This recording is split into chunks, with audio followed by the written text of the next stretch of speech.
welcome to your Money Monday. Do you know the impact of the new tax code on residential real estate? Hey, I'm Rich Motts. Welcome to Money Monday, session 84. Hey, let's talk about, there's a lot of talk out there about the new tax code. So let's talk about the changes. There were three major proposed changes to the new tax code. And here's what they were initially. They're going to change the requirements for the exclusion of the gain on the sale of the principal residence. So your primary home, they're going to take that away from you a little bit. So let's talk about what really happened there.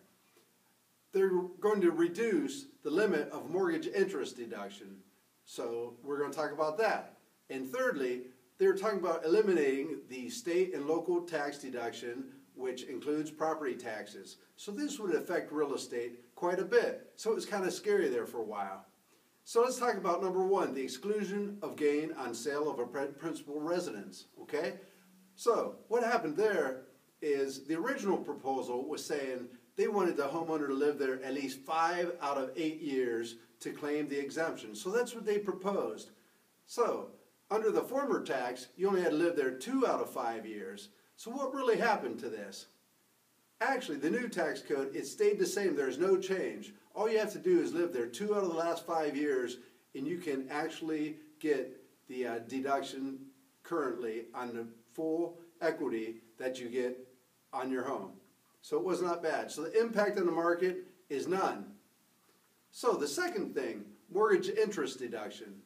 So what they proposed is to reduce the limit from $1 million of mortgage interest to $500,000 of mortgage interest deduction. So that would have been terrible. So what actually happened then? The Senate wanted to keep it at $1 million and the House wanted to keep it $500,000. So what happened, the new tax code actually settled to $750,000 and for new loans taken out after 12/14/17. So current loans that are $1 million are grandfathered. So the current loans, $1 million are okay. Anything bought after 12/14/17, it's $750,000 and below is the cap for mortgage interest deduction. So that's what happened there. And then there's the state and local taxes, including property taxes. So they call it SALT. So what happened there is the original proposal was to eliminate the entire thing out of there, including property taxes. That would be like terrible to our industry. So the new tax code allows an itemized deduction of up to $10,000 for the total of state and local and property taxes and income or sales taxes on the property. So that's the way that worked out. So most experts agree that the higher tax regions will be impacted as far as the SALT. And what will be the overall impact on the housing market? For most of the country, the new tax code will not have a negative impact on the market, as Capital Economics reports. Given most households will see an overall tax cut and potential buyers are likely to put that savings towards their home, we doubt that it will have a significant detrimental impact on the housing market.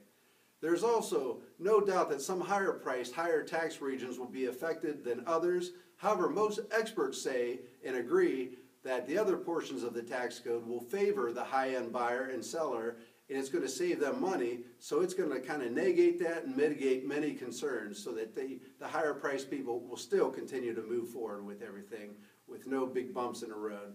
But basically what it means to every buyer and seller out there, to know for sure you need to sit with your financial planner or your tax accountant to see how it will impact your family. And that being said, most families are basically concerned about the American dream and they don't purchase a home just because of tax advantages, for real. If you think about it, the main reasons people buy a home are personal. And that is they just got married, they're looking for a good place to raise their children, they want to be near friends and family, and they need a bigger house. Also, they want to have an enjoyable retirement. So, these things will never change. So that's it. That's the bottom line of the tax changes. It got all blown out of proportion like it was some big, huge thing, but it's nothing big at all. If you need any help with anything, contact me, And I'm Rich Motts, and that's it for Money Monday, session 84.